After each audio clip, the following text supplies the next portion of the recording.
আসসালামু আলাইকুম। কেমন আছেন সবাই? ভালো আছেন? এটা আমার দোকান, ঠিক আছে? আমার দোকান হচ্ছে মাদারীপুর পাথুরিয়াপাড়। যদি কারো কোনো ডিজাইন ড্রেস বানানো দরকার পড়ে তাহলে আমার কার্ডে দেওয়া নাম্বারে যোগাযোগ করবেন এবং এখানে আসবেন, আমার দোকানে দেখবেন। যত নতুন ডিজাইন আছে বানাইতে পারেন, ঠিক আছে? আমরা এখানে উন্নত মানের সব ধরনের ডিজাইনই বানাই থাকি।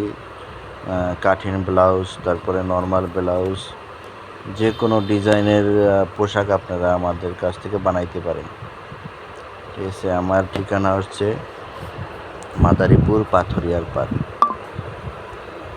আমার দোকানের নাম স্টাইল টেলার্স, ঠিক আছে? যদি কারো ভালো লাগে যে কোনো ডিজাইন আমাদের এখান থেকে বানাইতে পারেন। আসসালামু আলাইকুম। আমার ভিডিওটা যদি ভালো লাগে তাহলে আপনাদের বন্ধুদের মাঝে শেয়ার করে দিন, ঠিক আছে? ধন্যবাদ সবাইকে।